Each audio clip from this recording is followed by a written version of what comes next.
ti bumi lah ti taneuh lah dikaluarkeun deui maneh bil ba'si dihudangkeun deui engke deuk dikamanakeun deuk dikamahsarkeun digiring deuk dinaon deuk dihisab dipasangkeun mizan timbangan nu sabelahna timbangan 7 lapis langit jeung 7 lapis bumi mun dipuateun ka timbangan eta masih keneh hayangeun keneh eta sabelah nu sabelah deui kitu keneh nu endek ditimbangna sagede si Juned leutik bakal diwujudkeun engke amal-amal urang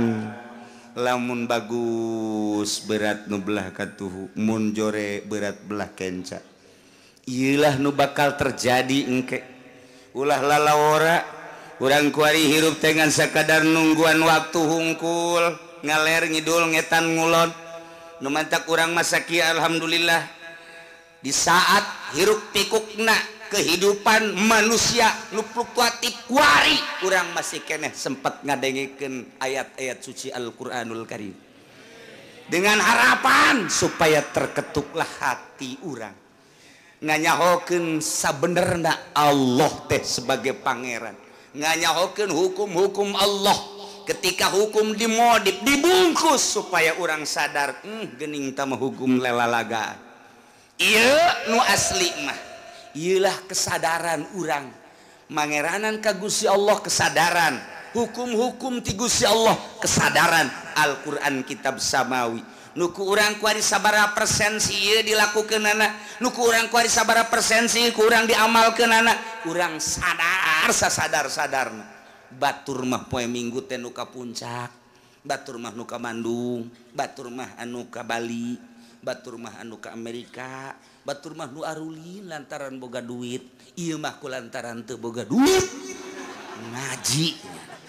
nu mantak bagusan nu teu boga duit nu sabenerna mah ja ieu ge mun boga duit mah wallahu a'lam nuhun urang dibere henteu boga mudah-mudahan dibere teu boga duit terus didoakeun teu boga duit embung boga duit pan kancolah urang ge sadar ieu teu boga duit teh daek ngaji pan urang sabarang sadar ku teu boga duit aing daek ngaji mun boga duit bacaan puguh ieu tapi ketika urang ngadoa mudah-mudahan teu boga duit embung emang hese manusia mah nah iyalah Al-Qur'an geus ngajelaskeun dengan gamblang horenganan ti baheulana kos kitu kasimpulanana maksiat Kangjeng Nabi Adam di sorga teh horenganan mawa berkah lamun Kangjeng Nabi Adam teu maksiat mah meureun eueuh cikupa mun Kangjeng Nabi Adam teu maksiat balaraja mun Kangjeng Nabi Adam teu maksiat bate aya benua anu 5 ayana benua anu 5 ayana berbagai negara ieu teh ku gara-gara bapa urang baheula maksiat horenganan aya maksiat membawa barokah nah ulah dikira maksiat teh mawa berkah jelema keur teu maksiat mah ieu teu dibere panyakit teu inget-inget ka Gusti Allah barang manehanana mawa nu ngora can dikawin dibawa ku kendaraannya na haju tabrakan rek bae ka rumah sakit didinya kakarak inget Gusti Gusti Allah Allah Allah kamari mah teu Allah Allahan barang pengkor jadi Allah Allahan berarti eta maksiat mau berkah ngaranna nu kos kuari mah geus teu bisa naik mobilnya lantaran suku katuhuna pengkor teu bisa ngajejek gas geus kuari mah nya kelantas beh-beh ngadeukeutan kiai Waalaikumsalam ka mana ngaji kunaon teu ngaji suku geus pengkor berarti pengkor mau berkah ku urang mah teu kapikir aya nu susah mau berkah aya nu maksiat mau berkah aya anu sugih harta mawa fitnah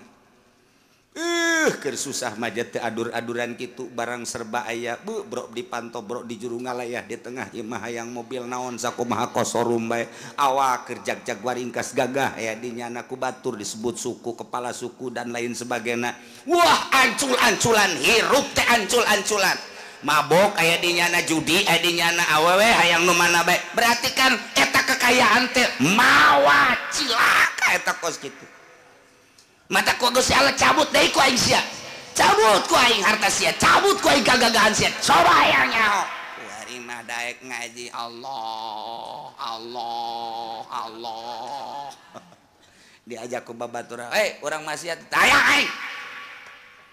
geus ngeunaheun kieu aing mah ngaji bae zikir bae geus ka Gusti Allah. Waduh isukna disebut tad kemana tad sial beureung aing kakar gaji 2 kali geus disebut ustad. Mulai deui marudah deui kitulah manusia istiqomahkeun ka Gusti Allah sebab ieu fiha tahyauna maneh di dunia harirupna ngahirupeun Allah wa fiha tamutuna paeh dipaehkeun ku Allah wa minha tukhrajun dihudangkeun deui ke ku Gusti Allah. Ieulah kahirupan urang nu kuari